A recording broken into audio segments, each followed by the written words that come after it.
I'm Dr. Erica Bove, and welcome to the Love and Science podcast. I'm your host, and also the founder of Love and Science, Thriving Through Infertility. I'm so excited you're here today. With over a decade of experience helping thousands of women just like you, I empower professional women to build their families with confidence and compassion. Let's dive in. Hello, my loves, and welcome back to the Love and Science podcast. This is episode 12, and today we'll be discussing when no one understands. Truly, I am on a mission to reduce and eliminate the isolation that comes with the fertility journey, because what I believe is that shame, which is kind of my nemesis, shame and isolation cannot coexist. The minute we start breaking down the barriers of isolation, the minute we start sharing our stories and connecting with each other, the shame, it just melts away. And, I think one thing I've learned in the last few years is that guilt and shame are actually different. Guilt is I did something bad, right? And I feel bad about that. Shame is actually I am bad. And if you think about your fertility journey, it is so incredibly insidious. But most of us experience some level of shame regarding this process. And so let's see what we can do to think about the situations that we encounter when we feel that nobody truly understands us, to take a step back, figure out ways to bust some myths, figure out ways to connect with one another. And at the end, my hope is to give you some useful thoughts that you can use that will help you in this way in the world to feel less alone. And like I said before, to really melt away the shame. So what are some situations that we encounter when we feel nobody understands us? I would say the most common situation that I encounter in my coaching practice with my clients is when a friend, a fertile myrtle friend, just announces a pregnancy.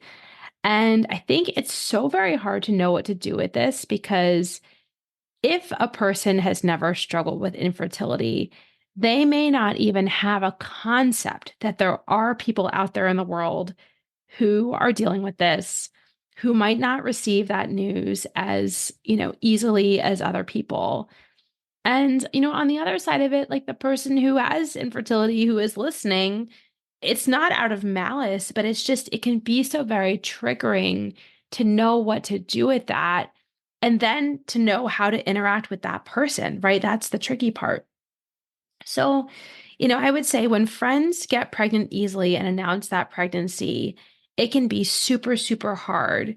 And it really can feel like no one understands, because you're like, this person, we've been friends since we were 12, and I can't share this with her, and I can't get her and she can't get me. And how are we going to navigate this, right? So that's one situation.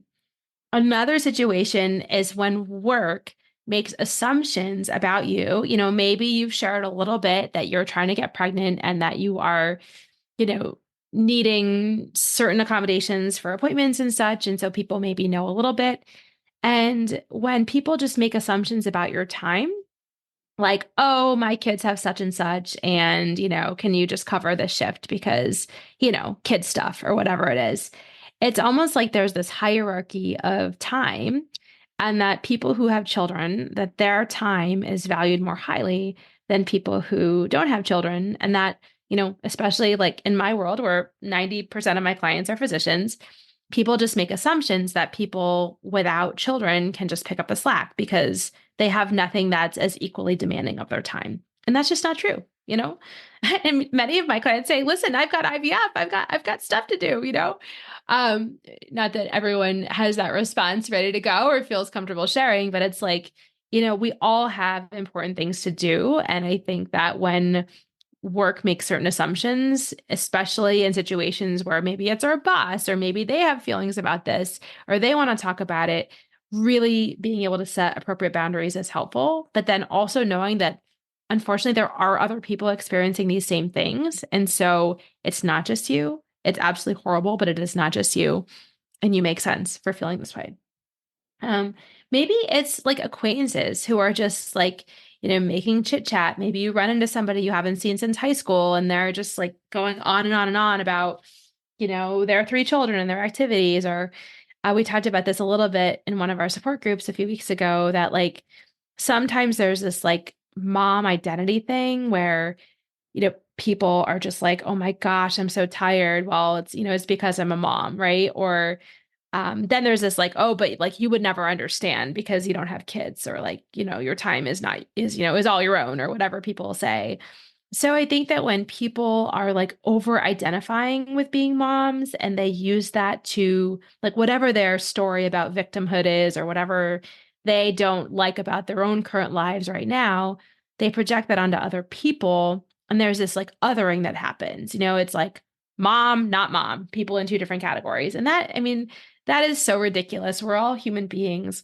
But I think that it can further exacerbate the feeling of like, wait, like this person thinks that I can't be exhausted or tired because, I don't have a child living in my home. Like that's just completely different. And I want to break that apart. Maybe it's a partner who is maybe like over trusting in the process. Like, I see this dynamic frequently in my heteronormative couples where the female is like, so organized and on it with the testing and the process and all the appointments and all of that, even like when to have intercourse, women generally know when they're ovulating, if that's part of your story. But say the husband is like, relax, it'll happen when it'll happen. And, just don't take this so seriously. It's because you're so stressed, or whatever people say. Like, and I think part of it is like, well, if my spouse is my best friend, and like how can they see me and understand me when I'm doing everything in my power to make this happen? And they just like, they're so chill about it. Like, if I don't know about you, but like if anybody ever tells me to chill or relax, I like seriously want to physically harm them, because I'm like, don't you tell me to relax. Like I'm the one holding up this universe over here, So that's just a little personal anecdote, but I think that really just feeling seen by your partner and feeling seen by, other people who are going through this process, it does take planning, it does take effort. Not that we can't do things for stress reduction in the meantime, but I think when one person is like kind of like involved to a great extent and the other person is not really taking part in that, that can really add to these struggles. And then another thing is social media. Everybody and their brother is posting kid pictures or pregnancy announcements, or like I call it the 5%, the top 5% that people want highlighted about their lives. And I don't know. I mean, I really, really struggle with this because I play this game with my sister. It's like what I would post on social media and what I'm actually thinking or feeling right now, And it's like that discrepancy is so great so much of the time. I mean, nobody posts themselves like cleaning a toilet or doing something that's like undesirable.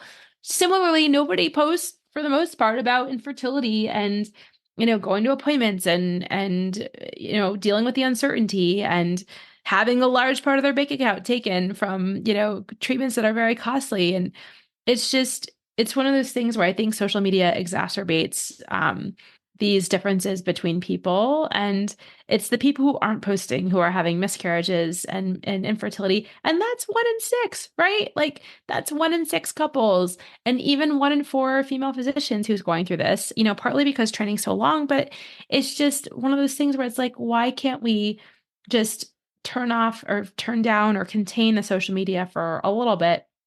Because like I said before, it just adds to that othering. It highlights the lack or what we don't have, what we want, and it makes things more painful.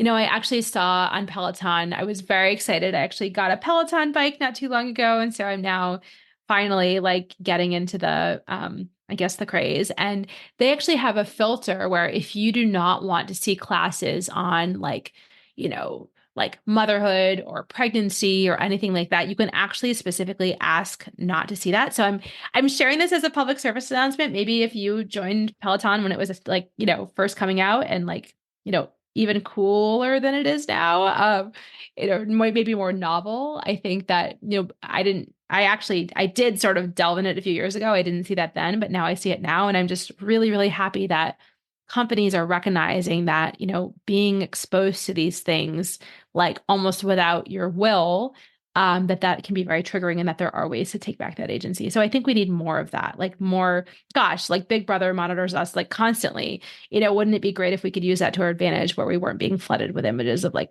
pregnant people and baby supplies and all those sorts of things?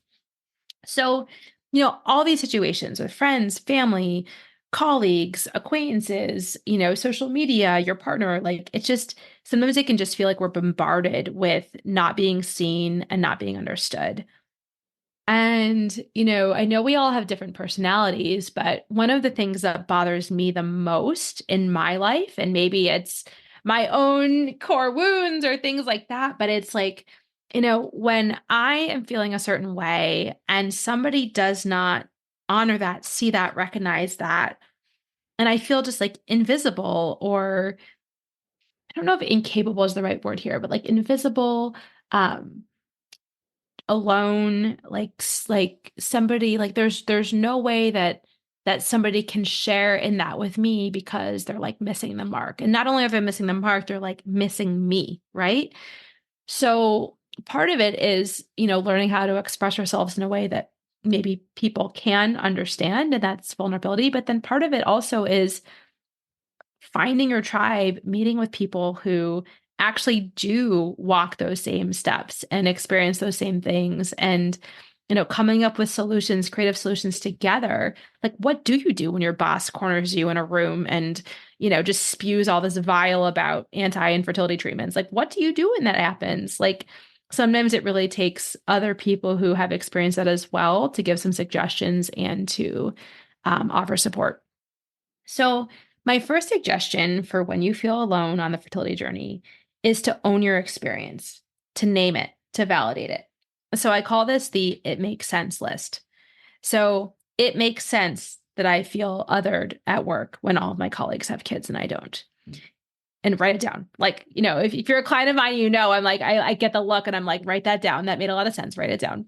It makes sense that it's, Halloween and I'm on social media and I'm just like nauseous over seeing all these people in their like kid costume photos, or maybe it's like the first day of school and that's very triggering too. Like, it makes sense that this bothers me and I feel off kilter, even when other people say I should just be able to handle it and suck it up. Like, it makes sense that the fertility process is consuming a lot of my thoughts and my energy right now, and I don't have a lot of energy for other things. It makes sense that I'm jealous of my closest grade school friend who had 3 children without even really thinking about it, or maybe resentful. Like, resentment and jealousy are actually very close. It's just sort of a side recommendation. Brene Brown's Atlas of the Heart book is a wonderful resource. It is a book. It's not like a sit down fiction, read it on the beach book. It's a book about how we can find vocabulary for our feelings. And when we can be more specific about how we're feeling, then we can actually then share that with another person. And so what I learned from that book is that resentment is actually a form of jealousy. And once I realized that, it kind of helped me navigate my relationships a little bit better. So the it makes sense list, right? Like, and just keep going, like as many things as you can write down. Like, it makes sense that, I'm angry that I'm putting my dream vacation on hold until I get through this IVF cycle. It makes sense that, like, on and on and on and on. Like, when we can validate ourselves, I think part of the painful part about not feeling seen by another person is that we want somebody to see us and honor our experience. Sometimes we really struggle to validate ourselves and see ourselves. So this is really the starting place of that validation. As we validate ourselves, we see ourselves, we tell ourselves we make sense because we do. And then from that self-confidence and that awareness of who we are, and that, that sort of, Glennon Doyle talks about this all the time. Like, I'm just always trying to prove that I'm not crazy. This is not about like begging or proving or anything like that. This is really about showing ourselves that we make sense. And that then becomes the springboard for the next step, which is honoring our feelings. So I guess we got a little preview in there with the Brene Brown book. But the next step after validating ourselves is to honor our feelings. And, I used to think that we feel like one strong feeling at a time. And then once that passes, then we feel another feeling. And Sometimes that's just dictated by the external circumstances. We're kind of just like floating on these clouds of feelings. Now, I was working with a therapist a few years back who actually worked with kids a lot. And from her work with children, she said the term double dip feeling. And I was like, what is a double dip feeling? And she said a double dip feeling is when it's kind of like having two scoops of ice cream on the same cone. Like you feel two things at the same time that may seem contradictory, but in fact, it actually makes sense because in the human experience, we might be feeling at the same time tired and hopeful and frustrated and anxious and, you know, hopeful. I don't know if I said hopeful before, but like, there's a whole sort of spectrum of feelings that we can feel at the same time because a part of us is feeling a certain way, right? This comes from the internal family system stuff where a part of me is feeling joyful, a part of me is feeling sad, a part of me is feeling angry, a part of me is feeling apprehensive. And when we can understand that, not even just like double dip feelings, but we can have like whatever those. I'm from Vermont, so I think about that like Ben and Jerry's like sort of trough of ice cream that they used to sell. I don't think they might even still sell it. I would not be interested now if they did. But in terms of thinking about feelings, like, what if we could have 15, 20 feelings at the same time? Maybe they take up different amounts of space and attention in our internal landscape, our kind of inner world. But just that awareness of like, it's not just me feeling you know, like happy for my friend that she announced she's pregnant. Maybe like a teeny tiny part of me feels happy for her, but like the vast majority feels resentful and fearful and anxious and jealous and afraid and like all those different things that come up as we navigate our own fertility journey. So just honoring our complexity is really important. The first step of that is really naming the feelings. So I do this all the time. Like, if you work with me in my course, you'll see that we use the How We Feel app to kind of prompt us on a daily basis to name our feelings. And sometimes, like, I do that kind of regularly on a scheduled basis because I love the app and I'm a little compulsive and it just kind of keeps me on track. And I realize like a lot of the times as I've been doing this, like sometimes I really don't have that awareness of what I'm feeling. Like sometimes I'm just going about my day, doing my errands, being at work. And there's this like unconscious or subconscious feeling that is driving my actions. Maybe it's like low level irritability. And I don't like feeling irritable. I don't know about you, but I'm like, okay, maybe that's a form of anger. Why am I feeling irritable? Is there something I need to address so that I can release that, so I can feel more at peace, more calm, more grounded, and get through my day in kind of a more kind of in a way that doesn't steal my joy, in a way that doesn't steal my energy. So that's that app that's very useful, although it does only allow, to my knowledge, one feeling at a time. I love my Google Keep app on my phone. I mean, if I don't always carry a journal with me, but I always carry my phone most of the time. And I pull up just a blank list and I just say I feel. And then I start listing my feelings until I feel like I'm done listing my feelings. And so, I'm usually surprised by that because what comes out when I do that kind of detox or awareness or whatever you want to call it is like a lot of the time I'm feeling things that I don't even realize I'm feeling until I think about it. So it's really helpful. Like I said, I do that How We Feel thing a few times a day. And prompted through my phone through the app. But then if ever I feel kind of off kilter, or maybe it's like a transition and I just kind of don't feel quite right or settled in myself, I just get curious and I say, like, how am I feeling right now? And I make that list and I honor those feelings. I feel them in my body, which is something that I teach my clients how to do. And then I let them go. And then the magical thing is, then they don't have power over me.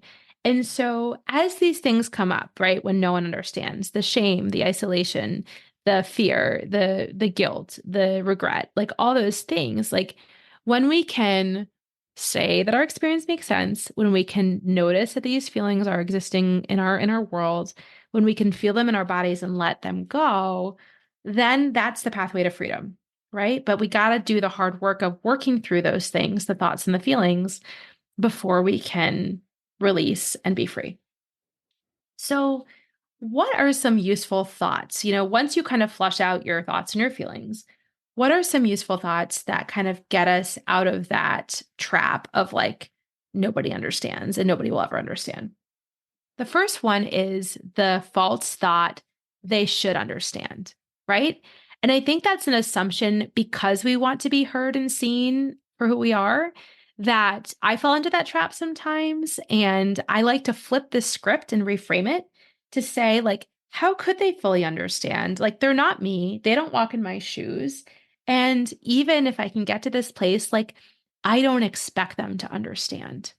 That's a huge step. Like, because it's like, wait, I just want them to see me. Maybe it's a partner. Like, I want them to understand what it's like to be monitoring my, ovulation and making but like, how could they understand? If it's a heteronormative relationship, like they don't live in a woman's body, they don't feel this biological clock ticking in the same way. Like, that I don't expect them to understand, or I don't expect them to understand fully. I think that that takes a lot of the pressure off. And one thing that I've learned, and I really take a lot of this from Dr. Kavitha Sun in her Heal Your Relationships and her mastery courses, is like, when I can fill my own well at least halfway, then when I make requests of somebody else, it's not coming from this scarcity place. It's not coming from this desperate place. So if I can say, I trust myself to be able to fill my own well, to meet my own needs.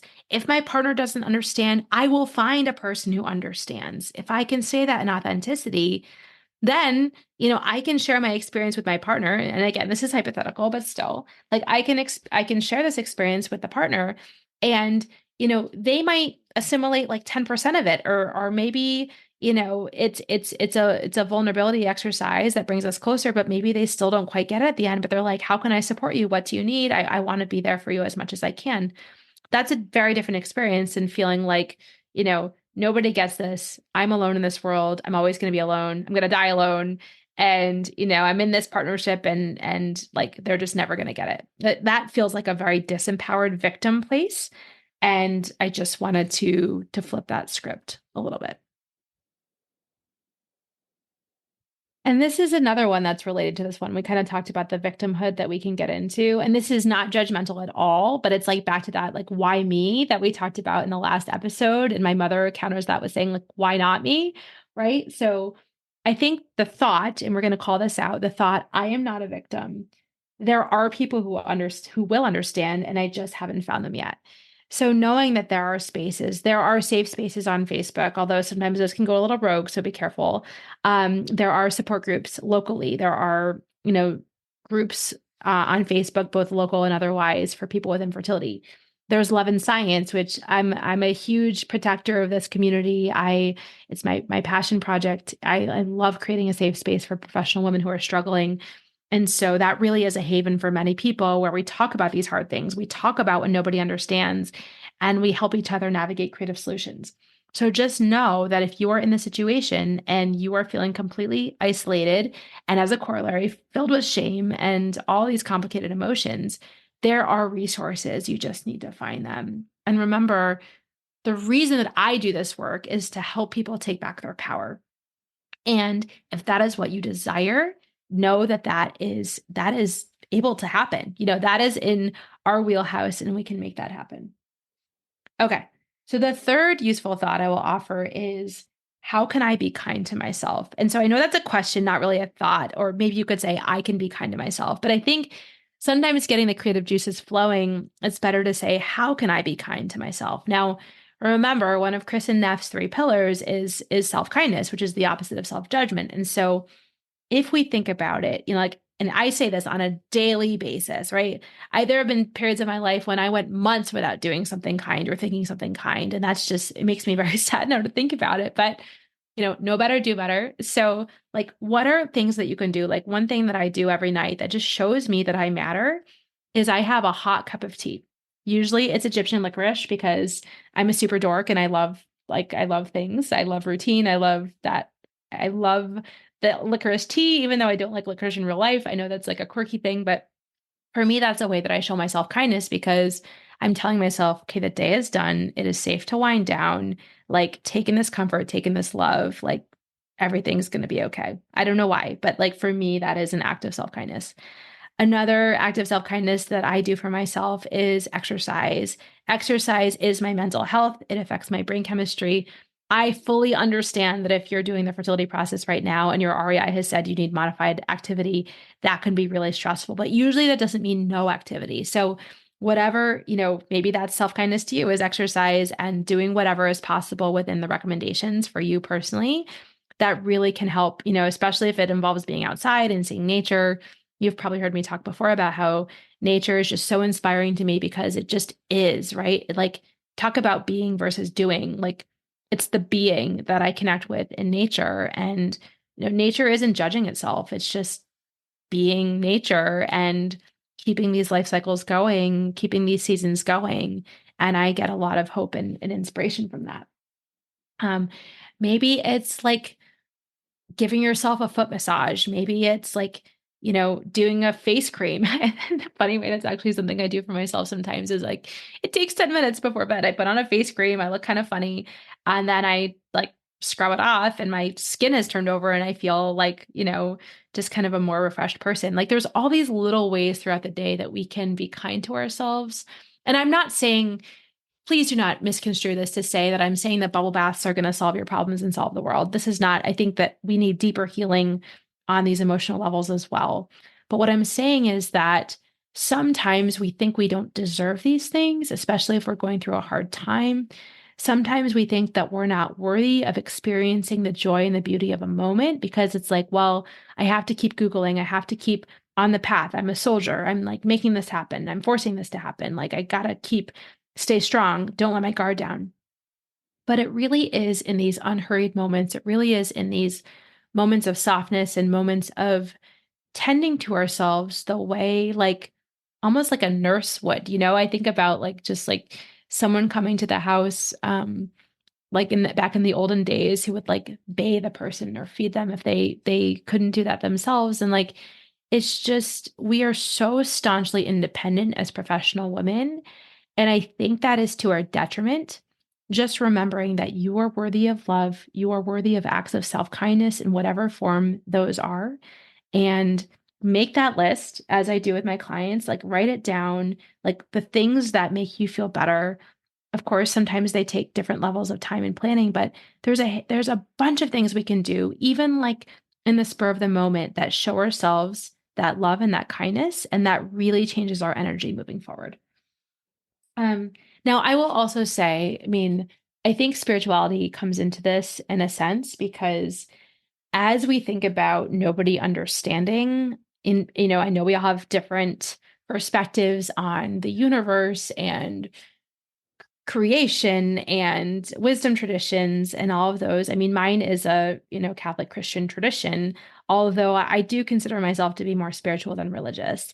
A lot of what I do at Love and Science and in my own life is to focus on like the 12 steps and letting go and surrender and all of those things that are really commonalities as we think about like what is a life of faith, what is a life of service, what is a life of humility um and really like being good stewards of the gifts that we were given and looking back at the end of our lives and saying like, I did the best I could. And so in that same vein, it's really helpful for me to remind myself that there is a God and I am not God, right? I do believe I am of God, but I really think, and again, this is not to be religious, but I think tapping into that power that is greater than ourselves is so crucial for this process.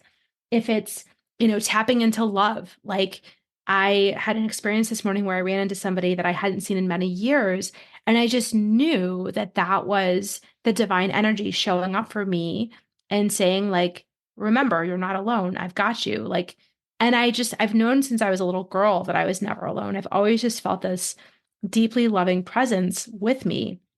Although, to be quite honest, it has taken different amounts of strength over the years. Like sometimes I felt it very strongly. Other times it was kind of like a dim flame and I really had to like find it. But that the truth is, at least what I believe to be true, right, is that there is a higher power that is with us all the time. And we can dwell on that we can draw upon that for comfort in times when we feel alone. You know, Thinking about like the Christian God, who suffered so much on a cross. And, when I face my own suffering, I think about how the version of God that I was raised with, and, think about that was a God who suffered. And it was through that transformation of suffering that then, comes everlasting life. And again, I'm not to say that one religion is better than another. I have clients and patients and friends and colleagues from all sorts of different wisdom traditions, but this is, in my worldview, suffering is part of what it is to be human. And knowing that we're not alone in that suffering, whether it's a friend who comes to bring us a sandwich, or maybe a colleague who gives us a hug, or maybe it's a call from our mom to check in and see how we're doing. Like maybe it's making a call with me, at Love and Science to explore working together. Like truly, we are never alone, and there are forces beyond ourselves which nurture us and hold us. We just need to be open to those. It takes that, like, letting go of that staunch independence I just mentioned, that humility, and letting that love in. But we are vessels. We give love, we receive love. And it's in that spirituality, it's in that letting go that we find a lot of the comfort that we need. So I hope that if you're listening and, we have different wisdom traditions, I hope that you can hear this in the spirit, which I meant it. But it's to say, there's something greater than ourselves. And when we tap into that energy, I think we all do a lot better. So in summary, infertility is incredibly isolating. With the infertility and the isolation comes a lot of shame. And as we can start to break down those walls, we really can reconnect with each other and find a way through that melts the shame, melts the isolation, and helps us to tap into that loving energy, which really does connect us all. I hope that the useful thoughts that I shared are helpful to you in terms of just sort of overcoming limiting beliefs and finding a way through. And just know that I am rooting for you always, and I'm here to help. Okay, with that, I'll see you guys next week. Bye.